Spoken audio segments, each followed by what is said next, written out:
യേശുവേ, അങ്ങ് എൻ്റെ ജീവിതത്തിൻ്റെ രക്ഷകനും നാഥനും ദൈവവും കർത്താവുമായി ഞാൻ ഏറ്റുപറയുന്നു.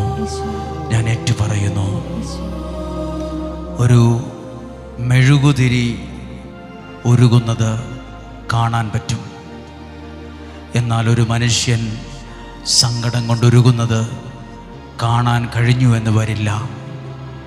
പക്ഷെ ബൈബിൾ പറയുന്നു, യേശു പറയുന്നു, ഹൃദയം നുറുങ്ങിയവർക്ക് ദൈവം സമീപസ്ഥനാണെന്ന്. അങ്ങനെ പറയണമെങ്കിൽ ഉരുകുന്ന മനുഷ്യരുടെ വേദന യേശുവിന് അറിയാവുന്നത് കൊണ്ടല്ലേ ആ വചനം യേശു പറഞ്ഞത്? ഹൃദയം നുറുങ്ങിയവർക്ക് ദൈവം സമീപസ്ഥനാണ്. ഹൃദയം നുറുങ്ങി പ്രാർത്ഥിക്കുന്ന അനേകർ ഈ ആലയത്തിലുണ്ട്. പുറമേ നോക്കുമ്പോൾ ആർക്കും വലിയ സങ്കടങ്ങളില്ല.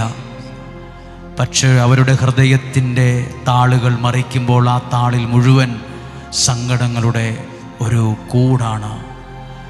ദൈവത്തിൻ്റെ കരങ്ങളിലേക്ക് ജീവിതത്തെ ഒന്ന് ഏൽപ്പിച്ചു കൊടുത്ത്, നിത്യസ്നേഹത്താൽ എന്നെ സ്നേഹിച്ചു, നിത്യസ്നേഹത്താൽ എന്നെ സ്നേഹിച്ചു, അമ്മയേടും സ്നേഹത്തേക്കാൾ ലോകം നൽകിയിടും സ്നേഹത്തേക്കാൾ. അർത്ഥമറിഞ്ഞൊന്ന് ചേർന്ന് പാടാമോ? നിത്യസ്നേഹത്താൽ എന്നെ സ്നേഹിച്ചു. ഒരുമിച്ച് പാടാം. നിത്യസ്നേഹത്താൽ എന്നെ സ്നേഹിച്ചു, അമ്മയേകിടും സ്നേഹത്തേക്കാൾ പിന്നെയോ ലോകം നൽകിയിടും സ്നേഹത്തേക്കാൾ. ഈ സ്നേഹത്തെ നോക്കിയിട്ടാണ് ഇങ്ങനെ പാടുന്നത്. അങ്ങേ വിട്ടെങ്ങും പോകയില്ല ഞാൻ, ഓ അങ്ങേ വിട്ടെങ്ങും പോകയില്ല ഞാൻ, അങ്ങിൽ ചേർന്നെന്നും ജീവിക്കും ഞാൻ. പാടി. സത്യസാക്ഷിയായി ജീവിക്കും ഞാൻ. അങ്ങേ വിട്ടെങ്ങും പോകയില്ല ഞാൻ. ഒരുമിച്ച് പാടാം. ഓ അങ്ങേ വിട്ടെങ്ങും പോകയില്ല ഞാൻ, അങ്ങിൽ ചേർന്നെന്നും ജീവിക്കും ഞാൻ. പിന്നെയോ സത്യസാക്ഷിയായി ജീവിക്കും ഞാൻ. എല്ലാ നിയോഗത്തിനു വേണ്ടിയും പ്രാർത്ഥിക്കുന്നു. നമുക്കിരിക്കാം. ഹല്ലേലൂയ. യേശുവേ നന്ദി, യേശുവേ ആരാധന. ഇന്ന് പ്രാർത്ഥിക്കാനായി സന്തോഷത്തോടെ ഈ ആലയത്തിലേക്ക് വന്നിട്ടുള്ള എല്ലാ പ്രിയപ്പെട്ടവരെയും വളരെ സ്നേഹത്തോടും ബഹുമാനത്തോടും പ്രതീക്ഷയോടും കൂടെ കാണുന്നു. നിങ്ങൾ ഈ മല കയറി ഇവിടെ വന്നത് ഒത്തിരി റിസ്ക് എടുത്താണ്. ഒരു ദിവസമൊക്കെ വേണം ഇവിടം വരെ ഒന്ന് എത്തിപ്പെടാൻ പലർക്കും. പക്ഷെ നിങ്ങളൊക്കെ ഇവിടെ നിന്ന് കേൾക്കുന്ന ആ ഒരു വചനം ഒന്ന് ശ്രദ്ധിച്ചു കേൾക്കാനാണ്, അതിലൂടെ കിട്ടുന്നൊരു സമാധാനം അനുഭവിക്കാനാണ് നിങ്ങളിവിടെ വന്നത്. എനിക്കറിയാം, എന്നേക്കാൾ കൂടുതൽ നിങ്ങൾ ദൈവത്തിൽ ആശ്രയിക്കുന്നവരാണ് എന്ന് ഞാൻ വിശ്വസിക്കുന്നു. ഹല്ലേലൂയ. നിയോഗ പ്രാർത്ഥന ദൈവം അനുഗ്രഹിച്ച് ഒത്തിരി നന്മയായി മാറുന്നുണ്ട്. ഒരുപാട് നന്ദിയുണ്ട് എല്ലാവർക്കും. കാരണം ദൈവത്തിൻ്റെ വചനത്തെ രണ്ട് കൈ നീട്ടി സാധാരണ ഒരു മനുഷ്യനായ ഞാൻ, വലിയ പഠിപ്പും വിവരവും ബുദ്ധിയും ഒന്നും അവകാശപ്പെടാനില്ലാത്ത ഞാൻ നിങ്ങളോട് ദൈവത്തിൻ്റെ വചനം പറഞ്ഞപ്പോൾ ആ വചനം രണ്ട് കൈയും നീട്ടി സ്വീകരിച്ചതിന് ഒരുപാട് നന്ദിയുണ്ട്, ഒരുപാട് സ്നേഹമുണ്ട്. നിങ്ങൾ നൽകിയ അംഗീകാരവും പ്രോത്സാഹനവും ദൈവത്തിൻ്റെ വചനം പരസ്പരം പങ്കുവയ്ക്കാൻ കാണിച്ച മനസ്സും നിസ്സാരമല്ല. അത് വലിയ കാര്യം തന്നെയാണ്. കാരണം ഓരോരുത്തരുടെ വീടുകളിൽ ചിലപ്പോൾ സംസാര വിഷയമാകുന്നത് പോലും ചിലപ്പോൾ അന്ന് കേട്ട വചനമാണെന്ന് എനിക്കറിയാൻ കഴിഞ്ഞു. സാധാരണ നമ്മുടെ വീട്ടിൽ ചിലപ്പോഴുള്ള സംസാരം അന്ന് വൈറലായ ഒരു വീഡിയോയെക്കുറിച്ചായിരിക്കും. നമ്മുടെ വീട്ടിലെ ചില സംസാരം, അല്ലെങ്കിൽ അന്ന് ടി വിയിൽ കണ്ടൊരു പ്രധാനപ്പെട്ട വാർത്തയായിരിക്കും നമ്മുടെ സംസാരം, അല്ലെങ്കിൽ ചിലപ്പോൾ നമ്മൾ കണ്ട ഒരു വ്യക്തിയെക്കുറിച്ചായിരിക്കും. എന്നാൽ ഒത്തിരി വീടുകളിൽ സ്വദേശത്തും ദൂരെയൊക്കെ അവരുടെ വീടുകളിൽ സംസാര വിഷയം പോലും അന്ന് രാവിലെ കേട്ട ദൈവത്തിൻ്റെ വാക്കാണ്. ദൈവത്തിൻ്റെ വചനം അവർ സംസാരിക്കാൻ തുടങ്ങിയിരിക്കുന്നു. ആ വചനം അവരിൽ മഴ പെയ്ത് വെള്ളം മണ്ണിലേക്ക് അരിച്ചിറങ്ങുന്നത് പോലെ ആ വചനത്തിൻ്റെ ശക്തിയും അനുഗ്രഹവും അവരിലേക്ക് പതുക്കെ ഇറങ്ങി ചെല്ലാൻ തുടങ്ങിയിരിക്കുന്നു. ഒരാൾ ഇങ്ങനെ പറഞ്ഞു എന്നോട്, കഴിഞ്ഞ പ്രാവശ്യത്തെ ഒക്ടോബർ മാസത്തെ നിയോഗ പ്രാർത്ഥന കൂടിയപ്പോൾ എനിക്ക് ഒരനുഗ്രഹവും അതിൽ നിന്ന് കിട്ടിയില്ലല്ലോ എന്നായിരുന്നു ചിന്തിച്ചത്. പക്ഷേ ഇന്ന് ജനുവരി മാസമാണ്.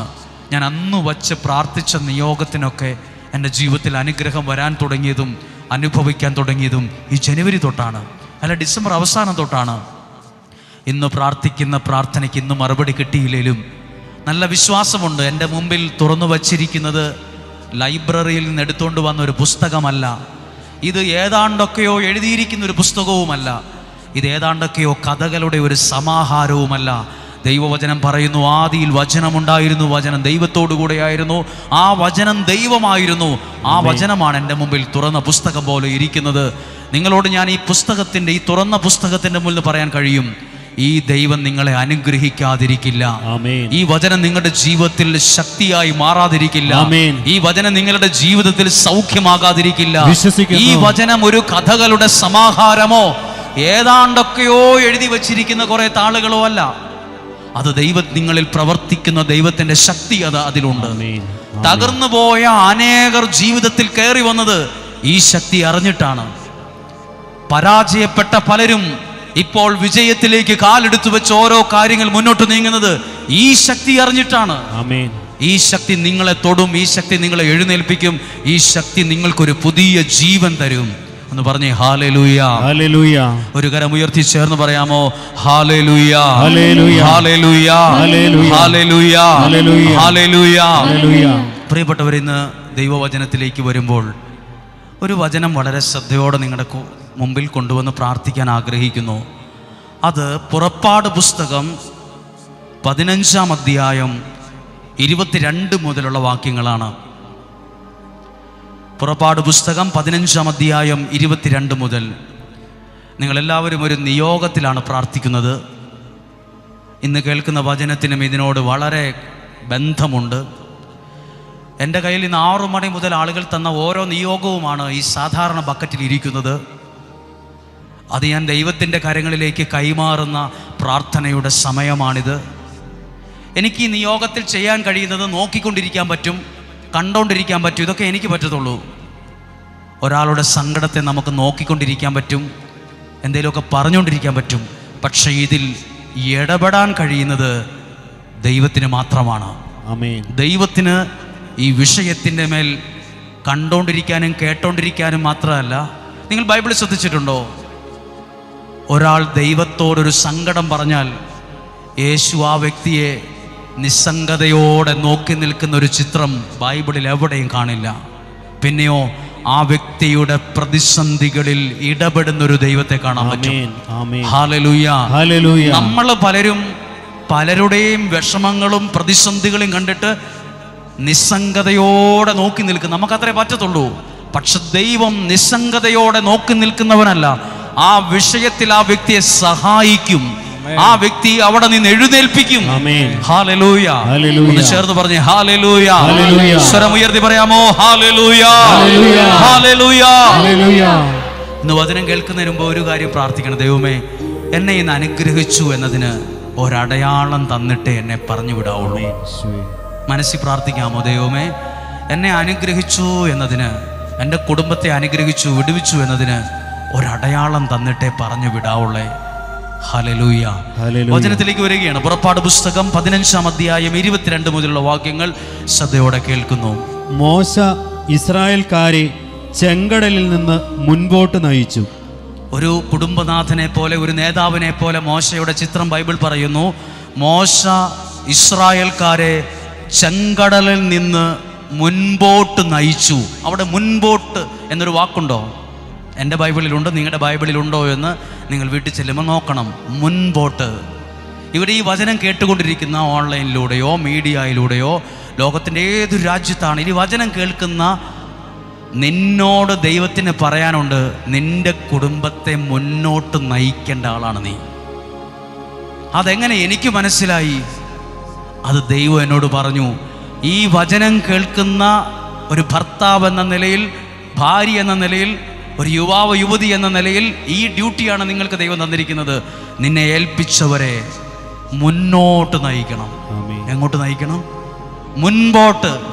വാക്കുകൊണ്ട്, പ്രവൃത്തി കൊണ്ട്, സഹായം കൊണ്ട്, അധ്വാനം കൊണ്ട് എൻ്റെ കൂടെ നിൽക്കുന്നവരെ മുന്നോട്ട് നയിക്കേണ്ടവരാണ് നമ്മൾ. ഹല്ലേലൂയ. അതിനാണ് ഈ വചനം കേൾക്കുന്നത്. ഈ വചനം നിങ്ങളോട് പറയുന്നു, നീ ഈ കുടുംബത്തെ മുന്നോട്ട് നയിക്കേണ്ട കുടുംബനാഥനാണ്. ശ്രദ്ധയില്ലാതെ ജീവിക്കരുത്, മുന്നോട്ട് നയിക്കണം. ഹല്ലേലൂയ. ഒരുപക്ഷെ ഇവിടെ കേട്ടുകൊണ്ടിരിക്കുന്ന നിങ്ങൾ പലരും, നിങ്ങളുടെ കുഞ്ഞുങ്ങൾ SLC +2 പരീക്ഷയ്ക്കൊക്കെ പഠിക്കുമായിരിക്കും. നിങ്ങൾ അവരോട് പറയണം ദൈവത്തിൻ്റെ ഈ വാക്ക്. ഇന്ന് നമ്മൾ ദാരിദ്ര്യത്തിലാണ്, നമുക്ക് സങ്കടമുണ്ട്, വിഷമമുണ്ട്, പട്ടിണിയുണ്ട്, കടമുണ്ട്. പക്ഷെ മക്കളെ നന്നായിട്ട് പഠിച്ച് ഈ കുടുംബത്തെ മുന്നോട്ട് നയിക്കേണ്ടവരാ കുഞ്ഞുങ്ങളെ നിങ്ങളെന്ന് പറയണം. ഹല്ലേലൂയ. ഞാനൊരു കാര്യം മനസ്സിൽ കണ്ടുകൊണ്ടാണ് ഇന്ന് വന്നത്. ഇന്ന് വെള്ളിയാഴ്ച മുതൽ, അടുത്ത വെള്ളിയാഴ്ച മുതൽ ഈ പ്രദേശത്തോ ദൂരെയുള്ളവരോ കേൾക്കുന്നവരോട് പറയുകയാണ്, ഇവിടെ വരുന്നവർക്ക് ഈ പ്രാവശ്യം SLC +2 പരീക്ഷ എഴുതുന്ന കുഞ്ഞുങ്ങളുടെ പേര് നിങ്ങൾക്ക് അടുത്ത വെള്ളിയാഴ്ച വരുമ്പോൾ വീട്ടിൽ നിന്ന് എഴുതിക്കൊണ്ടുവരാം. എന്നിട്ട് ഈ അൾത്താരയിൽ വെച്ച് അവരുടെ റിസൾട്ട് വരുന്ന അന്ന് വരെ ഈ പ്രാർത്ഥിക്കുന്ന സ്ഥലത്ത് ആ വ്യക്തി ആ കുഞ്ഞുങ്ങൾക്ക് വേണ്ടി പ്രാർത്ഥിക്കാൻ ആഗ്രഹിക്കുന്നു. ഒരുപക്ഷെ ഇവിടെ ഇരിക്കുന്ന നിങ്ങൾ മാതാപിതാക്കൾ, നിങ്ങൾ +2 കഴിഞ്ഞവരെ, പക്ഷെ നിങ്ങളുടെ ചേട്ടൻ്റെ മകനോ അനിയൻ്റെ മകളോ ഒക്കെ +2 SLC പരീക്ഷയ്ക്ക് ഒരുങ്ങുന്നവരുണ്ടാവും. കാരണം എന്താ പ്രാർത്ഥിക്കുന്നത്? അവർ പരീക്ഷയിൽ ജയിച്ച് മിടുക്കരായാലേ ആ കുടുംബം കുറച്ചുകൂടെ മുന്നോട്ട് പോകത്തുള്ളൂ. ഹല്ലേലൂയ. അപ്പോൾ നമ്മൾ അടുത്ത വെള്ളിയാഴ്ച മുതൽ നമ്മൾ SLC +2 പരീക്ഷ എഴുതുന്ന കുഞ്ഞുങ്ങളുടെ പേര്, അവർ പഠിക്കുന്ന വിഷയം, അവർക്ക് വിഷമമുള്ള വിഷയം ഒരു കടലാസിൽ എഴുതി കൊണ്ടുവരിക, ഒരു പേപ്പറിൽ എഴുതി കൊണ്ടുവരിക. എന്നിട്ട് ഈ വിഷയത്തിന് വേണ്ടി നിങ്ങൾക്ക് ആർക്കെങ്കിലും ആ വീട്ടിൽ നിന്ന് ഒരു ദിവസം അങ്ങനെ വന്ന് നിയോഗത്തോടെ പ്രാർത്ഥിക്കാൻ കഴിയുമെങ്കിൽ പ്രാർത്ഥിക്കുക. അല്ലെങ്കിൽ ഞങ്ങൾ നിങ്ങൾക്ക് വേണ്ടി പ്രാർത്ഥിച്ചു കൊണ്ടിരിക്കും അവരുടെ റിസൾട്ട് വരുന്ന അവിടെ ഒരു സാക്ഷ്യമാകുന്നത് വരെ. ഹല്ലേലൂയ. അവർക്ക് പറഞ്ഞേ ഹല്ലേലൂയ. അങ്ങനെ പ്രാർത്ഥിക്കുകയാണ്. അപ്പോൾ ഈ വചനം ശ്രദ്ധിച്ചോ? മോശയ്ക്ക് ദൈവം കൊടുത്ത ഡ്യൂട്ടി എന്നറിയാമോ? പുറകോട്ട് നയിക്കാനല്ല, പിന്നെയോ മുൻപോട്ട്. എൻ്റെ ഡ്യൂട്ടി എന്താണ്? നിങ്ങളെ മുന്നോട്ട് നയിക്കുക. പാട്ടുകാരൻ്റെ ഡ്യൂട്ടി എന്താണ്? ശുശ്രൂഷയെ പ്രാർത്ഥനയിലൂടെ മുന്നോട്ട് നയിക്കുക. ഒരു യുവാവ് എന്ന നിലയിൽ നീ എന്തിനാ പഠിക്കുന്നത്? എൻ്റെ കുടുംബത്തെ നാളെ ഒരു സമയത്ത് മുന്നോട്ട് കൊണ്ടുപോകേണ്ട ദൈവദൂതനാണ് നീ. ഹല്ലേലൂയ. ആ വാക്കിൽ അത്ര അർത്ഥമുണ്ട്. മോശ പറഞ്ഞു, ചെങ്കടലിൽ നിന്ന് അവരെ മുൻപോട്ട് നയിച്ചു. ഒന്ന് ആ വാക്ക് പറഞ്ഞ്, മുൻപോട്ട് നയിച്ചു. മുൻപോട്ട് നയിച്ചു. സാമ്പത്തികമായി മുന്നോട്ട് നയിക്കണം, ആരോഗ്യം മുന്നോട്ട് നയിക്കണം, എഡ്യൂക്കേഷൻ മുന്നോട്ട്, എല്ലാം മുന്നോട്ടാണ്, പുറകോട്ടില്ല. മുന്നോട്ട് നയിക്കണം. അടുത്ത വാക്യം, അവർ ഷൂർ മരുഭൂമിയിൽ പ്രവേശിച്ചു. അവർ ഷൂർ എന്ന് പേരുള്ള ഒരു മരുഭൂമിയിൽ പ്രവേശിച്ചു. മരുഭൂമിയിലൂടെ 3 ദിവസം യാത്ര ചെയ്തിട്ടും. മരുഭൂമി എന്ന് പറയുമ്പോൾ നമ്മുടെ ഈ പ്രദേശം അത് ചിന്തിക്കാൻ പോലും പറ്റില്ല. ഒരുപക്ഷെ UAE-യിലോ മറ്റ് രാജ്യങ്ങളിൽ, ദുബായ് പോലുള്ള രാജ്യങ്ങളിൽ ജീവിക്കുന്നവർക്കറിയാം മരുഭൂമി എന്താണ്. ഒരു മരമോ ഒരു തണലോ ഇല്ലാതെ ആയിരക്കണക്കിന് ഏക്കർ മണൽ കൊണ്ട് നിറഞ്ഞു നിൽക്കുന്ന സ്ഥലമാണ്. അങ്ങനെ ഇസ്രായേൽക്കാർ എത്ര ദിവസം ആ മണലിലൂടെ യാത്ര ചെയ്തു? 3 ദിവസം യാത്ര ചെയ്തിട്ടും ഒരിടത്തും വെള്ളം കണ്ടെത്തിയില്ല. കുടിക്കാൻ പോയിട്ട് ഒരു തുള്ളി വെള്ളം പോലും ഇല്ലാത്ത ഒരു ദാരിദ്ര്യം അവരുടെ ജീവിതത്തിലുണ്ടായി. ഒരു വലിയ പ്രതിസന്ധി. ഹല്ലേലൂയ. ഹല്ലേലൂയ. ഇതുപോലെ നിങ്ങളും എന്തൊക്കെയോ അന്വേഷിച്ചിട്ട് ഒന്നും ശരിയായില്ല. ഒരു ജോലി അന്വേഷിച്ച് ജോലി ശരിയായില്ല. പലതും പരിശ്രമിച്ചിട്ട് ഒന്നും എത്താൻ കഴിയാത്ത ഏതെങ്കിലും വിഷയം ഒരു നിയോഗമായി ഇവിടെ വച്ചിട്ടുണ്ടോ? അല്ല, ഇത് കേട്ടുകൊണ്ടിരിക്കുമ്പോൾ നിങ്ങൾ പ്രാർത്ഥിക്കുകയാണോ? ആ വിഷയത്തിൽ ദൈവം നടന്നു വരുന്ന ദിവസമാണിന്ന്. ആ വിഷയത്തെ ദൈവം ഏറ്റെടുക്കുന്ന ദിവസമാണിന്ന്. ഹല്ലേലൂയ. നിങ്ങൾ എനിക്കൊരു നല്ലൊരു വിശ്വാസമുണ്ട്, അത് പറയട്ടെ. ഞാൻ എൻ്റെ പ്രാർത്ഥനകൾ ദൈവസന്നിധിയിൽ ഏൽപ്പിക്കുമ്പോൾ ഞാൻ കണ്ടില്ലെന്നേ ഉള്ളൂ, ഞാൻ കേട്ടില്ലെന്നേ ഉള്ളൂ, എൻ്റെ ദൈവം അത് ഏറ്റെടുത്തു കഴിഞ്ഞു. അതെന്റെ വിശ്വാസമാണ്. ഹല്ലേലൂയ, പറഞ്ഞേ ഹല്ലേലൂയ, ഹല്ലേലൂയ. അടുത്ത വാക്യം ശ്രദ്ധിക്കുക, 23-ാമത്തെ വാക്യം. അവർ മാറ എന്ന സ്ഥലത്ത് വന്നു ചേർന്നു. അവർ മാറ എന്ന് പറയുന്ന ഒരു സ്ഥലത്ത് മരുഭൂമിയിലൂടെ നടന്ന് അവിടെ എത്തി. അവിടെ എത്തിയപ്പോൾ അടുത്ത വാക്യമാണ്, അവിടുത്തെ വെള്ളം അവർക്ക് കുടിക്കാൻ കഴിഞ്ഞില്ല. അവർക്ക് വെള്ളം കാണാൻ കഴിഞ്ഞു, പക്ഷേ കഴിച്ചിട്ട് ഇറക്കാൻ പറ്റാത്ത വെള്ളമായിരുന്നു ആ ദേശത്തുണ്ടായിരുന്നത്. ആ വെള്ളത്തിൻ്റെ പ്രത്യേകത എന്താണ്? കഴിച്ചിട്ട് ഇറക്കാനും പറ്റില്ല, തുപ്പാനും പറ്റാത്തൊരു നിലയിൽ കയ്പിക്കുന്ന അനുഭവം. ഏതെങ്കിലും വിഷയം നിങ്ങൾക്കിപ്പോൾ കയ്പായിട്ട് അനുഭവിക്കുന്ന ഒരു സാഹചര്യം ഉണ്ടോ? കയ്പെന്ന് പറഞ്ഞാൽ ഒരു പക്ഷേ ചിലർ പറയും, എൻ്റെ കുടുംബ ജീവിതം ഇന്ന് കയ്പാണ്, എനിക്കതിൽ ദുഃഖം മാത്രമുള്ള ദുഃഖത്തിൻ്റെ കയ്പാണതിന്, അവിടെയാണ് ഇന്ന് ഞാൻ നിൽക്കുന്നത്. സാമ്പത്തികമായി തകർന്ന് കടം കയറി അതിൻ്റെ അത്യുച്ചിയിൽ നിൽക്കുന്ന ഒരു സാഹചര്യമാണ് ഞാൻ. കയ്പാണ് എൻ്റെ സാമ്പത്തിക മേഖലയിൽ ഞാൻ അനുഭവിക്കുന്നത് കയ്പ്. എൻ്റെ കുഞ്ഞുങ്ങളുടെ വിഷയവുമായി ബന്ധപ്പെട്ട് ഞാൻ ചിന്തിക്കുന്ന കാര്യത്തിൽ പോലും ഒരു പേടി, ഒരു ഭയം, ഒരു കയ്പ്. എവിടെയെങ്കിലും കയ്പുണ്ടോ? അടുത്ത കാര്യം കേട്ടെ, കയ്പുള്ളതിനാൽ ആ സ്ഥലത്തിന് മാറ എന്ന പേര് വിളിച്ചു. ജനം മോശയ്ക്കെതിരെ പിറുപിറുത്തു. അപ്പോ ഒരു കയ്ക്കുന്ന അനുഭവം വന്നപ്പം ജനങ്ങൾ ചെയ്ത് എന്നാന്നറിയാമോ? എല്ലാവരും പിറുപിറുത്തോണ്ടിരുന്നു. നിങ്ങൾ ശ്രദ്ധിച്ചിട്ടുണ്ടോ? പിറുപിറുത്തിട്ട് ഇന്ന് വരെ ഒരു പ്രശ്നവും പരിഹരിക്കപ്പെട്ടിട്ടില്ല. പരാതി പറഞ്ഞിട്ട് ഇന്ന് വരെ ഒരു വിഷയവും പരിഹരിക്കപ്പെട്ടിട്ടില്ല. ഹല്ലേലൂയ, ഹല്ലേലൂയ പറഞ്ഞേ ഹല്ലേലൂയ, ഹല്ലേലൂയ സ്വരമുയർത്തി പറഞ്ഞേ ഹല്ലേലൂയ, ഹല്ലേലൂയ. ജീവിതത്തിന്റെ ഏതൊക്കെയോ കയ്പനുഭവത്തിലൂടെ കടന്നു പോകുന്നവർ ആരൊക്കെയോ ഈ ആലയത്തിന്റെ ഓരോ കസേരയിൽ കൂടെയുണ്ട്. എൻ്റെ വിവാഹം കഴിഞ്ഞിട്ട് ഇത്ര കൊല്ലമായി ഞാനൊരു സന്തോഷം അറിഞ്ഞിട്ടില്ല. ഞാൻ അനുഭവിച്ചത് മുഴുവൻ സങ്കടമാണ്, ഞാൻ അനുഭവിച്ചത് മുഴുവൻ വേദനയാണ്, എനിക്ക് കയ്പാണ് എൻ്റെ ജീവിതം മുഴുവൻ. ശരീരത്തിന് ഒന്നിനു പുറകെ ഒന്നായി രോഗം, അതൊരു കയ്പായി മാറുന്നു. കഴിക്കുന്ന ഏതെങ്കിലും അനുഭവം ഉണ്ടെങ്കിൽ ഒരു നിമിഷം കണ്ണുകളടച്ച് ഒന്ന് കരങ്ങൾ ഉയർത്തിക്കേ. നിങ്ങളുടെ നിയോഗത്തിൻ്റെ മേൽ ഏതു കാര്യമാണ്, എനിക്ക് കയ്പാണല്ലോ ദൈവമേ, ഞാൻ അതിൽ നിന്നൊരു സന്തോഷം അനുഭവിച്ചിട്ടില്ലല്ലോ. എൻ്റെ ജീവിത പങ്കാളി, എൻ്റെ കുഞ്ഞുങ്ങൾ, എൻ്റെ ഭാവി, എൻ്റെ വീട്, എൻ്റെ സാഹചര്യം, ഞാൻ കടന്നുപോയ വ്യക്തി, എന്നെ ചതിച്ച വ്യക്തികൾ, എന്നെ തകർത്ത വ്യക്തികൾ, എന്നെക്കുറിച്ച് ഇല്ലാവചനം പറഞ്ഞ് എനിക്ക് ഒന്ന് തല ഉയർത്തിപ്പോലും നടക്കാൻ കഴിയാത്ത വിധത്തിൽ എൻ്റെ ഭാവിയെ ഇരുട്ടാക്കി കളഞ്ഞവർ, ഞാൻ കയ്പ് മാത്രമേ അനുഭവിച്ചിട്ടുള്ളൂ. എന്റെ കയ്പിക്കുന്ന എല്ലാ അവസ്ഥകളെയും മാറ്റുന്ന ദിവസമായത്. എന്റെ കയ്പിന്റെ സ്ഥാനത്ത് മധുരമാക്കി തരാൻ ദൈവത്തിന് ഇന്ന് സാധിക്കും. ഒന്ന് സ്തുതിച്ച് പ്രാർത്ഥിച്ച് ഹല്ലേലൂയ, ഹല്ലേലൂയ, യേശുവേ നന്ദി, ഹല്ലേലൂയ, യേശുവേ സ്തുതിക്കുന്നു, സ്തുതിക്കുന്നു, യേശുവേ ഹല്ലേലൂയ, ഹല്ലേലൂയ, ഹല്ലേലൂയ, യേശുവേ നന്ദി, നന്ദി, നന്ദി. എല്ലാവരും ഒന്ന് ശ്രദ്ധിച്ച് കേൾക്കുമോ? കയ്പായിരുന്നു ഇവർ അനുഭവിച്ച ഒരു യാഥാർത്ഥ്യം, കയ്പ്. ഇതെങ്ങനെയായി കയ്പ് മാറിയത്? അടുത്ത വാക്യം ശ്രദ്ധിക്കുമ്പോൾ അറിയാം. അവൻ കർത്താവിനെ വിളിച്ചപേക്ഷിച്ചു. അതാണ് ആ വചനത്തിൻ്റെ കയ്പ് മാറാനുള്ള കാരണമായി എഴുതിയിരിക്കുന്ന ദൈവത്തിൻ്റെ വചനം. ഏതാ വചനം? അവർ കർത്താവിനെ വിളിച്ച് പ്രാർത്ഥിച്ചു. എന്തിൻ്റെ മുമ്പിൽ അവർ പ്രാർത്ഥിച്ചത്? ഇപ്പോൾ മുമ്പിലുള്ളത് കഴിച്ചിട്ടിറക്കാൻ പറ്റാത്ത വെള്ളമാണ്. അതുകൊണ്ട് അവർക്ക് ഗുണമില്ല. വെള്ളമുണ്ട്, കാണുമ്പോൾ അത് വെള്ളമായിട്ടൊക്കെ സാധാ വെള്ളം പോലെ, പക്ഷെ അത് നാവിലോട്ട് എത്തിക്കുമ്പോഴാണ്, അത് ദൂരെ ഇരിക്കുമ്പോൾ കുഴപ്പമില്ല, കാണാൻ കുഴപ്പമില്ല, അത് ബക്കറ്റിൽ വെക്കുമ്പോൾ കുഴപ്പമില്ല, പക്ഷെ അത് കുടിക്കാൻ കൊള്ളത്തില്ല. അങ്ങനെ എന്തിനാ കുറേ വെള്ളം?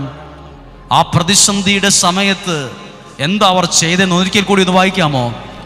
അവൻ കർത്താവിനെ വിളിച്ച് അപേക്ഷിച്ചു. ഒന്നാ വാക്യം ഒന്ന് പറഞ്ഞ്, അവർ കർത്താവിനെ വിളിച്ച് പ്രാർത്ഥിച്ചു. Hallelujah, hallelujah. എന്തിന്റെ മുമ്പിൽ നിന്നോണ്ടാ വിളിച്ചത്? സന്തോഷമല്ല മുമ്പിലുള്ളത്, തൊട്ടടുത്ത ജനങ്ങൾ മുഴുവൻ പിറുപിറുക്കുന്നു, ദേഷ്യപ്പെടുന്നു. മുമ്പിൽ കിടക്കുന്ന വെള്ളം കഴിച്ചിട്ട് കുടിക്കാൻ കൊള്ളാത്ത വെള്ളമാണ്. ആ പ്രതിസന്ധിയുടെ മുമ്പിൽ അവർ ചെയ്തത് ദൈവത്തെ വിളിച്ചു പ്രാർത്ഥിച്ചു. ഈ ജ്ഞാനം ഇന്ന് ജീവിക്കുന്ന പലർക്കുമില്ല. ഈ ഒരു ജ്ഞാനം ഉണ്ടായിരുന്നെങ്കിൽ പല പ്രശ്നങ്ങളും പണ്ടേ മാറിയനെ. Hallelujah, hallelujah. നിങ്ങളുടെ ജീവിതം ഇപ്പൊ നിങ്ങളുടെ മുമ്പിൽ കഴിച്ചിട്ട് ഇറക്കാൻ പറ്റാത്ത വെള്ളമല്ല, വേറെ എന്തൊക്കെയോ ആണ്. ഭയങ്കര കയ്പിക്കുന്ന അനുഭവമായി മുമ്പിലുള്ളത് വേറെ എന്തൊക്കെയോ വ്യക്തികളും സാഹചര്യങ്ങളും അനുഭവങ്ങളുമാണ്. അവിടെ നിന്നുകൊണ്ടാണ് ഇപ്പോൾ നിങ്ങൾ കരങ്ങൾ ഉയർത്തി പ്രാർത്ഥിക്കാൻ പോകുന്നത്. പ്രാർത്ഥിച്ചപ്പോൾ അടുത്ത വാക്യം ഗൗരവമുള്ളതാണ്. സാധാരണ രീതിയിൽ ഗൗരവമുള്ളതല്ല, അസാധാരണ രീതിയിൽ ഗൗരവമുള്ളൊരു വാക്ക് എഴുതിയിരിക്കുന്നു. വായിക്കാം. അവിടുന്ന് അവന് ഒരു തടിക്കഷണം കാണിച്ചു കൊടുത്തു. അത് എഴുതിയിരിക്കുന്നു. നോക്കൂ, ഇത്രയും നേരം ഇല്ലാത്ത തടിക്കഷ്ണം എവിടെ നിന്ന് വന്നു? ഇത്രയും നേരം അവിടെ ഒരു തടിക്കഷ്ണം കണ്ടില്ലല്ലോ. എഴുതിയിരിക്കുന്ന വാക്ക് ഇങ്ങനെയാണ്: ജനങ്ങളെല്ലാം പിറുപിറുക്കുമ്പോൾ മോശ എന്ന ഒരാൾ കരങ്ങൾ ഉയർത്തി പ്രാർത്ഥിച്ചപ്പോൾ അവിടുന്ന് ഒരു തടിക്കഷണം കാണിച്ചു കൊടുത്തു. ഇപ്പോൾ അവരുടെ മുമ്പിൽ ഇരിക്കുന്നത് എന്തെന്നറിയാമോ? ദൈവം കാണിച്ചു കൊടുത്തൊരു തടിക്കഷ്ണമാണ്. ഇത് തടിക്കഷ്ണം അന്ന് കാണിച്ചു തന്നതിലും ഇന്ന് പ്രാർത്ഥനയോടെ നിൽക്കുന്ന നിനക്ക് ദൈവം കാണിച്ചു തരും നല്ലൊരു ജോലി. ആമേൻ. ദൈവം കാണിച്ചു തരും നല്ലൊരു ഭാവി. ആമേൻ. ഇന്ന് കയ്പാന്നും പറഞ്ഞ് നേരെ തിരിഞ്ഞ് അടുത്ത വണ്ടിക്ക് കയറി പോകാൻ വരട്ടെ. നീ അവിടെ തന്നെ നിൽക്ക്. പിറുപിറുക്കുന്ന രീതികൾ മാറ്റ്, ശപിക്കുന്ന രീതി മാറ്റ്. എൻ്റെ കാര്യം ഒന്നും ശരിയാകത്തില്ലെന്ന് സ്വന്തം തലയെ കൈവച്ച് പറയുന്ന പതിവ് നിർത്ത്. എന്നിട്ട് നീ കണ്ണ് തുറന്ന് നോക്ക്. ദൈവം നിന്നെ കാണിച്ചു തരും നിന്റെ രക്ഷയ്ക്കുള്ള ചില വഴികൾ. ഒരുപക്ഷെ ഇന്നു വരെ പരിചയമില്ലാത്ത ഒരാളായിരിക്കും നിന്നോട് പറയുന്നത്, എടാ ഇങ്ങനെ ഒരു ജോലിയുണ്ടെന്ന് നിനക്ക് ആഗ്രഹമുണ്ടോ?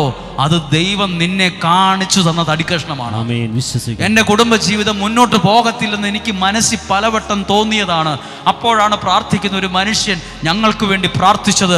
ആ മനുഷ്യൻ നിന്റെ കുടുംബത്തിന്റെ വിടുതലാകാൻ ദൈവം കാണിച്ചു തന്ന തടിക്കഷ്ണമല്ലെന്ന് നിന്നോട് ആര് പറഞ്ഞു? ദൈവം കാണിച്ചു തരുന്നത് തടിക്കഷ്ണം മാത്രമല്ല, നിന്റെ ഉയർച്ചയ്ക്കുള്ള, നിന്റെ നല്ല ഭാവിക്കുള്ളത് പലതും ദൈവം കാണിച്ചു തരും. Hallelujah, hallelujah. എനിക്കത് എത്ര പറഞ്ഞിട്ടും കൊതി തീരുന്നില്ല. എനിക്ക് ഇനിയും അത് പറയണമെന്ന് ആഗ്രഹമുണ്ട്. എനിക്ക് ഇനിയും ഈ മൈക്കിന്റെ സഹായത്തോടെ നിങ്ങളുടെ ശ്രദ്ധയിൽ അത് എത്തിക്കണം. ദൈവം കാണിച്ചു. ചിലർ പറയില്ല, ഞാനൊന്നും കാണുന്നില്ല, എൻ്റെ ഭാവിയൊക്കെ പോയി കിടക്കുക. നിങ്ങളിങ്ങനെ പറഞ്ഞു എന്ന് വിചാരിച്ച് ദൈവം ഒന്നും കാണിച്ചു തരത്തില്ല. ഏതിൻ്റെ മുമ്പിലാണോ തളർന്നിരിക്കുന്നത്, ഏതിൻ്റെ മുമ്പിലാണോ തകർന്നിരിക്കുന്നത്, ഒരു നിമിഷം ആ നല്ല ദൈവത്തെ ഒന്ന് വിളിച്ചപേക്ഷിക്ക്. ദൈവം നിന്റെ മുമ്പിൽ നിന്റെ നന്മയ്ക്കുള്ളത് കാണിച്ചു തരും. Hallelujah, hallelujah, hallelujah. എന്താണ് ഈ ലോകത്ത്, ഈ ആലയത്തിൽ നിങ്ങൾ വരാൻ എന്തിനാ കാരണം? ഈ കേരളത്തിൻ്റെ എല്ലാ ജില്ലകളിലും ഇഷ്ടം പോലെ ധ്യാന കേന്ദ്രങ്ങളുണ്ട്. എന്തിനും നിങ്ങൾ ഇത്രയും റിസ്ക് എടുത്ത് വാഹനം ഓടിച്ചും ട്രെയിൻ യാത്ര ചെയ്തും വിമാനത്തിൽ യാത്ര ചെയ്തും ഇവിടെ വന്നവരുണ്ട്, ദൂരദേശത്തു നിന്ന് വരെ ഈ ഒരൊറ്റ പ്രാർത്ഥനയിൽ പങ്കെടുക്കാൻ. എന്തിനിവിടെ വന്നു? നിങ്ങൾ നിയോഗ പ്രാർത്ഥനയിലൂടെ നിങ്ങൾ ദൈവവചനം കേട്ടതായിരിക്കും. നിയോഗ പ്രാർത്ഥന എന്നാണെന്നറിയാമോ? അനേകരുടെ കയ്പുള്ള പ്രശ്നങ്ങളെ മാറ്റാൻ ദൈവം കാണിച്ചു തന്ന തടിക്കഷ്ണമാണ് നിയോഗ പ്രാർത്ഥന. അത് ദൈവം കാണിച്ചു തന്നത് കൊണ്ടാണ് അത് നിങ്ങൾ കാണാനിടയായത്, കേൾക്കാനിടയായത്. അത് നല്ലതാണല്ലോ, എന്നോട് പറയുന്ന പോലെ ഉണ്ടല്ലോ, എൻ്റെ കുഞ്ഞുങ്ങളോടത് പറയുന്ന പോലെ ഉണ്ടല്ലോ. അതെൻ്റെ സാഹചര്യത്തെ നോക്കി അത് പ്രസംഗിക്കാൻ അറിയുന്ന എൻ്റെ ശൈലി കൊണ്ടോ രീതി കൊണ്ടോ വാക്വിലാസം കൊണ്ടോ അല്ല, അതിൽ ദൈവത്തിൻ്റെ കൈവപ്പുള്ളത് കൊണ്ടാണ്. അത് മനുഷ്യന്റെ ബുദ്ധിയിൽ വിരിഞ്ഞൊരു ആശയമല്ല, അത് ദൈവം ഒപ്പിട്ട് തന്ന ഒരു പ്രാർത്ഥനയാ നിയോഗ പ്രാർത്ഥന. ദൈവം കാണിച്ചു തന്ന ഒരു തടിക്കഷ്ണം. പിന്നെ തടിക്കഷ്ണം ഇവിടെ ഒരു ചാക്ക് പഞ്ചസാര ഇട്ടാൽ തീരത്തില്ല, ഈ കയ്പ് മാറത്തില്ല. പിന്നെയാണോ ഒരു തടിക്കഷ്ണം ഇട്ടാൽ? നിങ്ങൾ ചിന്തിക്കുക, ഇപ്പോൾ അവരുടെ മുമ്പിലുള്ളത് വലിയ ഒരു ഗ്ലാസ് വെള്ളമല്ല, ഒരു വലിയ പ്രദേശം മുഴുവൻ വെള്ളം കുടിച്ചു നോക്കിയപ്പോൾ കയ്പാണ്. എത്ര ചാക്ക് പഞ്ചസാരയും എത്ര ചാക്ക് ബെല്ലവും ഇട്ടാൽ ഇത് മധുരമാവുമോ? പക്ഷെ ദൈവം പറഞ്ഞു, നീ ആ ഒരു ചെറിയ തടിക്കഷ്ണം എടുത്ത് അതിനകത്തോട്ടിട്ട് അത് മാറ്റുമെന്ന്. അത് അടുത്ത വാക്യം വായിക്കുമ്പോൾ പിടികിട്ടും. അത് വെള്ളത്തിലിട്ടപ്പോൾ അത് എങ്ങോട്ടിട്ടു? വെള്ളത്തിൽ. ഏത് വെള്ളത്തിൽ? ആ ഇപ്പുറത്തെ ആളുകളെല്ലാം പിറുപിറുത്തോണ്ടിരിക്കുക, ഇത് കയ്പാണ്, ഇത് കുടിക്കാൻ പറ്റത്തില്ല, ഇത് എവിടുന്ന് കൊണ്ട് നീ വെള്ളം ആരാ ഇങ്ങനെ ഇട്ടത്? പിറുപിറുത്തോണ്ടിരിക്കുമ്പം ദൈവം കാണിച്ചു കൊടുത്തത് ആ കയ്പാന്ന് പറഞ്ഞ വെള്ളത്തിലിട്ടപ്പം എന്തെങ്കിലും മാറ്റം ഉണ്ടായെന്ന് വായിച്ചേ. വെള്ളം മധുരിച്ചു. ഒരു തടിക്കഷ്ണം ഇട്ട വെള്ളം മധുരിക്കുന്നു. ഞാൻ കേട്ടിട്ടില്ല വേറൊരു പുസ്തകത്തിൽ നിന്നും. ഒരു തടിക്കഷ്ണം വിട്ടാൽ ഈ പ്രശ്നം മാറുമെന്ന് ഞാൻ ഈ ലോകത്ത് എവിടെ നിന്നും കേട്ടിട്ടില്ല. പക്ഷേ എൻ്റെ മുമ്പിൽ തുറന്നു വച്ചിരിക്കുന്ന ഈ വേദപുസ്തകം പറയുന്നു, ഒരു കുഞ്ഞ് തടിക്കഷ്ണം മതി. ഏതേലും തടിക്കഷ്ണമല്ല, ദൈവം കാണിച്ചു തന്ന തടിക്കഷ്ണം. അവിടെ ആ ദേശത്ത് ഇഷ്ടം പോലെ തടിക്കഷ്ണം കാണും. വായി തോന്നുന്നതും കണ്ണിൽ കണ്ടതും കയ്യിൽ കിട്ടിയതും എടുത്തിട്ടെന്നല്ല, ദൈവം കാണിച്ചു തന്നത്. അത് നീ അതിനകത്തോട്ടിട്. അപ്പൊ നമ്മളാണെ പറയില്ലേ, എനിക്ക് നല്ല ബുദ്ധിയൊക്കെ ഉണ്ട്. ഞാൻ ഇന്ന് വരെ എവിടെയും കേട്ടിട്ടില്ല, ഒരു സയൻസിലും പുസ്തകത്തിലും ഞാൻ പഠിച്ചിട്ടില്ല തടിക്കഷ്ണം ഇട്ടാൽ കയ്പ് മാറുമെന്ന്. പക്ഷെ ബൈബിൾ പറയുന്നു, ബൈബിൾ വചനം പറയുന്നു, അസന്നിഗ്ധമായി പറയുന്നു, ഈ തടിക്കഷ്ണം ഇട്ടാൽ എന്താണ് ഇന്ന് ഇടേണ്ട തടിക്കഷ്ണം എന്നറിയാമോ? ഇന്ന് കയ്പ് മാറാൻ ഇടേണ്ട തടിക്കഷ്ണം എന്നറിയാമോ? നിങ്ങൾ ചെവികളിൽ കേൾക്കുന്ന ഈ വചനം ദൈവം നിങ്ങളെ കേൾപ്പിക്കുന്ന വചനമാണ്. ആ വചനത്തിലാണ് ഇന്ന് നിങ്ങളുടെ പ്രശ്നങ്ങൾ ഇടേണ്ടത്. എവിടെയാണോ പ്രശ്നം, പ്രതിസന്ധി, കടബാധ്യത, കയ്പാണ്, അതാണ് ഇതാണ്, എൻ്റെ ജീവിതം മുന്നോട്ട് പോകുന്നില്ല, ഞാൻ ആകെ പകച്ചു നിൽക്കുകയാണ്, ഈ കേൾക്കുന്ന വചനം അതിനകത്തിട്. ഇത് പരിഹരിക്കാൻ പറ്റത്തില്ലെന്ന് നിന്നോട് ബുദ്ധി പറഞ്ഞ സ്ഥലത്ത് ഈ കേട്ട വചനം വിശ്വാസത്തിലിട്. സാധാരണ ഒരു ഗ്ലാസ് പാലിലോ ചായയിലോ ഒരു ടീസ്പൂൺ പഞ്ചസാര ഇട്ടാൽ നന്നായിട്ട് ഇളക്കിയാലേ ആ മധുരം ആ വെള്ളത്തിൽ വരത്തുള്ളൂ. അല്ലാതെ ചുമ്മാ പഞ്ചസാര ഇട്ടു എന്ന് വിചാരിച്ച് മധുരമാകത്തില്ല. പക്ഷെ ഇവിടെ നിങ്ങൾ ശ്രദ്ധിച്ചു, ദൈവം കാണിച്ചു കൊടുത്ത തടിക്കഷ്ണം ഇട്ടിട്ട് അവിടെ നിൽക്കുന്ന മോശയോട് പറഞ്ഞില്ല, വലിയൊരു കോല് കൊണ്ടുവന്നിട്ട് ഇളക്കാൻ പറഞ്ഞു. ഒന്നും ചെയ്യാൻ പറഞ്ഞില്ല, ഇളക്കാൻ, അടി തീർത്ത് ഇളക്ക്, അത് നല്ലൊരു പ്രത്യേക സാധനമാണ്, ഷുഗറാ, ഈ കയ്പെല്ലാം കളഞ്ഞോളൂ എന്നൊന്നും പറഞ്ഞ അത് വെറും ഒരു തടിക്കഷ്ണമാണ്. അത് ദൈവം കാണിച്ചു തന്ന തടിക്കഷ്ണമാണ്. ദൈവം കാണിച്ചു തരുന്ന വ്യക്തികളുണ്ട്, ദൈവം കാണിച്ചു തരുന്ന ശുശ്രൂഷയുണ്ട്, ദൈവം കാണിച്ചു തരുന്ന ശുശ്രൂഷകളുണ്ട്, ദൈവം കാണിച്ചു തരുന്ന ശുശ്രൂഷകന്മാരുണ്ട്, ദൈവം കാണിച്ചു തരുന്ന വ്യക്തികളുണ്ട്. ആരെയും ഒക്കെ എങ്ങനെയും ഒക്കെ ചേർത്ത് വെച്ചാൽ സാഹചര്യം മാറുമെന്ന് ചിന്തിക്കരുത്. ദൈവം കാണിച്ചു തന്ന ഒന്നിനെ നിന്റെ പ്രശ്നത്തിന് പരിഹരിക്കാൻ കഴിയുള്ളൂ. ഹല്ലേലൂയ. വിശ്വസിക്കുന്നെങ്കിൽ ഉറക്കിയൊന്ന് പറഞ്ഞേ ഹല്ലേലൂയ.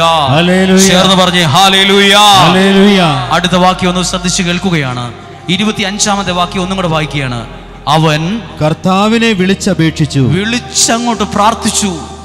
അവിടുന്ന് അവന് ഒരു തടിക്കഷണം കാണിച്ചു കൊടുത്തു. എനിക്ക് ഈ വാക്യം വായിച്ചപ്പോൾ ഇത് പല പ്രാവശ്യം വായിക്കണമെന്ന് തോന്നി.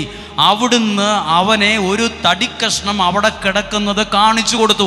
പിന്നെ എന്തുകൊണ്ടാണ് നേരത്തെ കാണാതിരുന്നത്? നമ്മളൊക്കെ കൺമുമ്പിലുള്ളതൊന്നും കണ്ടിട്ട് പോലുമില്ല. കൺമുമ്പിലുള്ളത് പോലും കാണണമെങ്കിൽ ദൈവം കണ്ണ് തുറക്കണം, ദൈവം ഇടപെടണം.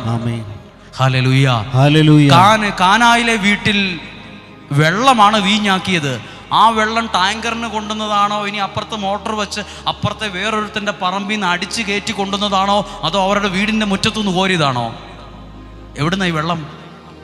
കാനായിലെ വീട്ടിലെ വെള്ളമാണ്. പിന്നെ ആ കല്യാണ വീട്ടിൽ വന്ന വലിയ മെടുക്കന്മാരൊന്നും കണ്ടില്ലേ ആ വീട്ടിൽ വെള്ളം കിടക്കുന്നത്? എല്ലാവരും വെള്ളം കണ്ടു, പക്ഷെ അത് വീഞ്ഞായി മാറുമെന്നൊന്നും വലിയ ജ്ഞാനമില്ലായിരുന്നു. അതിന് ദൈവം ഇടപെടേണ്ട സാഹചര്യം വന്നു. നിങ്ങളുടെ കൺമുമ്പിലുള്ള ചില നന്മകൾ നിങ്ങൾ അനുഭവിക്കുന്നത് പോലും ദൈവം ജീവിതത്തിൽ വരുമ്പോഴും ഇടപെടുമ്പോഴും ആയിരിക്കും. ഒന്ന് പറഞ്ഞേ ഹല്ലേലൂയ. ഒരു കരം ഉയർത്തി ഉറക്കുകയെന്ന് പറഞ്ഞേ ഹല്ലേലൂയ. ഹല്ലേലൂയ. നിങ്ങളിപ്പോൾ കേൾക്കുന്ന ഈ ആലയം, ഈ ശുശ്രൂഷ ദൈവം നിങ്ങളെ കാണിച്ചു തന്നൊരു തടിക്കഷ്ണമാണ്. അത് നിങ്ങൾ ഇന്ന് ആ വിഷയത്തിൽ ഇടുകയാണ്. എൻ്റെ മുമ്പിൽ ഈ ബക്കറ്റ് നിറയെ ഇരിക്കുന്നത് ഓരോ മനുഷ്യൻ്റെ സങ്കടങ്ങളാണ്. എനിക്ക് ഒന്നേ അറിയത്തുള്ളൂ ചെയ്യാൻ. നിങ്ങളുടെ പ്രശ്നത്തിലേക്ക് ഞാൻ വിശ്വസിച്ച് ഏറ്റെടുക്കുന്ന വചനം അതിലിടും. എന്നിട്ട് ഞാൻ പ്രാർത്ഥിക്കും, ദൈവമേ ഈ മനുഷ്യൻ്റെ ഈ കയ്പുള്ള പ്രശ്നത്തെ മാറ്റാൻ ഈ വചനത്തിൻ്റെ ശക്തി അവിടെ വ്യാപരിക്കണമേ. ചിലപ്പോൾ 6 മാസം കഴിഞ്ഞ് അവർ പറയും, എൻ്റെ പ്രശ്നങ്ങളൊക്കെ ഒത്തിരി മാറി കേട്ടോ, ഞങ്ങൾ 6 മാസം മുമ്പ് ഇവിടെ വന്നായിരുന്നു, ഞങ്ങൾ ആ ശുശ്രൂഷ ഇങ്ങനെ കേട്ടായിരുന്നു, അത് ഞങ്ങളുടെ വിടുതലിന് കാരണമായെന്ന് നിങ്ങൾ പറയാൻ ഇടവരും. അടുത്ത വാക്യം ഒന്ന് വായിച്ചേ. അടുത്ത വാക്യം, അത് വെള്ളത്തിലിട്ടപ്പോൾ വെള്ളം മധുരിച്ചു. വെള്ളം മധുരിച്ചു. അടുത്ത വാക്യം, അവിടെ വെച്ച് അവിടുന്ന് അവർക്കൊരു നിയമം നൽകി. ഇനി ഒരു കാര്യം ശ്രദ്ധിച്ചു, കയ്പുള്ളത് ഇപ്പോൾ ഏത് കോലത്തിലായി? മധുരിക്കുന്നൊരനുഭവത്തിലേക്ക് മാറി. ഈ മാറ്റം കൊണ്ടുവന്നതിൻ്റെ പിറകിൽ 2 കാര്യങ്ങളാണ് നടന്നത്. എപ്പോഴാണ് ഈ അത്ഭുതം നടന്നത്? പിറുപിറുത്തോണ്ടിരുന്നപ്പോഴല്ല, പിന്നെയോ പ്രാർത്ഥിച്ചപ്പോൾ. 2, ദൈവം കാണിച്ചു തന്നത് വിശ്വാസത്തിലെടുത്ത് ആ വെള്ളത്തിലേക്ക് ഇട്ടപ്പോൾ. ഇപ്പോൾ ഒരുപക്ഷെ ഇവിടെ പ്രാർത്ഥിക്കുന്നത് നിങ്ങൾ പറയും, എനിക്കൊരു ജോലിയില്ല. ദൈവം നിനക്ക് നാളെ കാണിച്ചു തരുന്നത് ഒരു ജോലിയായിരിക്കും. ആ ജോലി നിന്റെ ജീവിതത്തിലേക്ക് വരുമ്പോൾ നിന്റെ പ്രശ്നങ്ങൾ, നിനക്ക് ആ ജോലി മധുരമുള്ള ഒന്നായി മാറും. ഹല്ലേലൂയ. ചില ആൾക്കാർ പറയുന്നു, എൻ്റെ കുടുംബ ജീവിതം ആകെ അസ്വസ്ഥമാണ്, ഒരു സമാധാനമില്ല, എനിക്ക് ഒറ്റ ആഗ്രഹമേ ഉള്ളൂ, സമാധാനത്തോടെ കുറച്ചു നാൾ ജീവിക്കണം. എനിക്ക് പണം വേണ്ട, വീട് വേണ്ട, സമ്പത്ത് വേണ്ട, കിടക്കാൻ 3 ലക്ഷം രൂപയുടെ കട്ടിലൊന്നും വേണ്ട, എനിക്കൊരു സമാധാനം ഉണ്ടായിരുന്നെങ്കിൽ ചിലപ്പോൾ ഇന്ന് കേൾക്കുന്ന ഈ വചനം വിശ്വാസത്തിലെടുക്കുമ്പോൾ ആ കയ്പങ്ങ് മാറും. എന്നിട്ട് ആ സ്ഥാനത്ത് ദൈവം മധുരിക്കുന്ന നന്മകളെ കൊണ്ടുവരും. ഹല്ലേലൂയ. ഞാൻ ഇന്ന് നിങ്ങളെ കേൾപ്പിച്ച വചനം കയ്പ് മാറി മധുരം വന്ന ഒരു അനുഭവമാണ്. ഇത് നിങ്ങളുടെ ജീവിതത്തിൽ ഒരടയാളമായി മാറാൻ നമുക്കൊന്ന് എഴുന്നേറ്റ് നിന്ന് പ്രാർത്ഥിച്ചാലോ? ഒരു നിമിഷം ആ ഇരിക്കുന്ന കസേര ഒന്ന് എഴുന്നേറ്റ് ഒരു നിമിഷം ഒന്ന് പ്രാർത്ഥിക്കാൻ പോവുകയാണ്. കയ്പ് മാറി മധുരം. എവിടെയാണ് നിങ്ങൾ കയ്പ് അനുഭവിക്കുന്നത്? കയ്പെന്ന് പറയുമ്പോൾ ഇന്ന് അനുഭവിക്കുന്നത് വെള്ളത്തിൽ നിന്നല്ല, മനുഷ്യരിൽ നിന്ന് കയ്പ് അനുഭവം, വ്യക്തികളിൽ നിന്ന്, സാഹചര്യങ്ങളിൽ നിന്ന്, സാമ്പത്തിക ബുദ്ധിമുട്ടിൽ നിന്ന്, കുടുംബജീവിതം തകർന്നതിൽ നിന്ന്, മക്കളുടെ ഭാവി തകർന്നതിൽ നിന്ന്, ഒരമ്മ എന്ന നിലയിൽ, ഒരപ്പൻ എന്ന നിലയിൽ സത്യമാണ് ഫാദർ, ഞാൻ ഇന്ന് ഒത്തിരി കയ്പ് അനുഭവിക്കുന്നത്, എൻ്റെ ഉറക്കം പോലും നഷ്ടപ്പെട്ടു. സത്യമാ, മെഴുകുതിരി ഉരുകുന്നത് കാണാൻ പറ്റും, മനുഷ്യൻ കരഞ്ഞുരുകുന്നത് അറിയാൻ പറ്റില്ല. അവൻ്റെ മനസ്സിൻ്റെ താളുകൾ മറിക്കുമ്പോഴേ അവൻ ഉരുകുന്നത് കാണാൻ പറ്റുള്ളൂ. ഞാൻ എങ്ങനെയാണ് ഇത് കണ്ടതെന്നറിയാം. എൻ്റെ അടുത്ത് പ്രാർത്ഥിക്കാനായി വന്ന ചില ആളുകൾ, അവരുടെ മുഖത്തൊക്കെ നല്ല ചിരിയൊക്കെ ഉണ്ട്, പക്ഷെ അവർക്ക് വേണ്ടി പ്രാർത്ഥിക്കുമ്പോൾ ഉരുകുന്ന തിരി പോലെ അവരുടെ മനസ്സുരുകുന്നത്, അവരുടെ മനസ്സിലെ സങ്കടങ്ങളാകുന്ന പുസ്തകങ്ങളുടെ ഓരോ താളുകൾ സെക്കൻഡുകൾ കൊണ്ട് മറച്ചു വിടുമ്പോൾ ഉരുകുന്ന ഒരു മനസ്സ്, ഉരുകുന്ന ഒരു ശരീരം ഞാൻ കണ്ടിട്ടുണ്ട്. കർത്താവ് ഈ നിമിഷങ്ങളിൽ ഉരുകുന്ന ഓരോ പ്രയാസങ്ങളെയും വേദനകളെയും സമർപ്പിക്കുന്നു. എന്താണോ ഇപ്പോൾ ജീവിതത്തിന്റെ മുമ്പിൽ കയ്പായി നിൽക്കുന്നത്, എന്താണോ ഇപ്പോൾ ഒരു വെല്ലുവിളിയായി നിൽക്കുന്നത്, എന്താണോ ഇപ്പോൾ ഒരു തടസ്സമായി നിൽക്കുന്നത്, അതിന്മേൽ ഇന്ന് വായിച്ചു കേട്ട വചനത്തെ ഞാൻ ഇടുന്നു. ഇന്ന് വായിച്ചു കേട്ട വചനത്തെ ഞാൻ ഇടുന്നു. ഇന്ന് വായിച്ചു കേട്ട വചനത്തെ ഞാൻ തരുന്നു. കയ്പിനെ മധുരമാക്കാൻ നിന്റെ ശക്തി കൊണ്ട് ഇപ്പോൾ കഴിയണമേ. ഈ രോഗ സൗഖ്യമാകണമേ. എല്ലാവരും പ്രാർത്ഥിക്കുന്നു, എല്ലാവരും പ്രാർത്ഥിക്കുന്നു, എല്ലാവരും പ്രാർത്ഥിക്കുന്നു. എല്ലാ കയ്പും എല്ലാ പ്രതിസന്ധികളും മാറട്ടെ എന്ന് പ്രാർത്ഥിക്കുന്നു. തുറന്നിടുമേ വാതിൽ, തുറന്നിടുമേ എനിക്കായി വാതിൽ, തുറന്നിടുമേ. അടച്ചിടുമേ വാതിൽ, അടച്ചിടുമേ വൈരിൻ വാതിൽ, അടച്ചിടുമേ. തുറന്നിടുമേ വാതിൽ, തുറന്നിടുമേ എനിക്കായി വാതിൽ, തുറന്നിടുമേ. അടച്ചിടുമേ വാതിൽ, അടച്ചിടുമേ വൈരിൻ വാതിൽ, അടച്ചിടുമേ. യേശു ഒരു വാതിൽ തുറന്നാൽ ആർക്കും അടപ്പാനാവുകില്ല. യേശു ഒരു വാതിൽ അടച്ചാൽ ആർക്കും തുറപ്പാനാവുകില്ല. യേശു ഒരു വാതിൽ തുറന്നാൽ ആർക്കും അടപ്പാനാവുകില്ല. യേശു ഒരു വാതിൽ അടച്ചാൽ ആർക്കും തുറപ്പാനാവുകില്ല. തുറന്നിടുമേ വാതിൽ, തുറന്നിടുമേ എനിക്കായി വാതിൽ, തുറന്നിടുമേ. അടച്ചിടുമേ വാതിൽ, അടച്ചിടുമേ വൈരിൻ വാതിൽ, അടച്ചിടുമേ. ഹല്ലേലൂയ, ഹല്ലേലൂയ യേശുവേ, ഹല്ലേലൂയ യേശുവേ, ജീസസ്, ഹല്ലേലൂയ, ഹല്ലേലൂയ, ഹല്ലേലൂയ യേശുവേ, hallelujah, hallelujah, hallelujah, hallelujah, hallelujah. ദൈവം എത്ര എന്നെ എനിക്ക് അനുഗ്രഹം വന്നാലും ഞാൻ ദൈവത്തെ മറക്കത്തില്ല, ദൈവത്തെ ഉപേക്ഷിക്കുകയില്ല. എനിക്കെൻ്റെ ദൈവമാണ് ഏറ്റവും വലുത്. കരങ്ങൾ ഹൃദയത്തോട് ചേർത്ത് വെച്ച് വചനത്താൽ ചേർത്തു വച്ച ഈ നിയോഗങ്ങൾക്കായി സകല വിശുദ്ധരുമേ മാധ്യസ്ഥമേകിടണേ.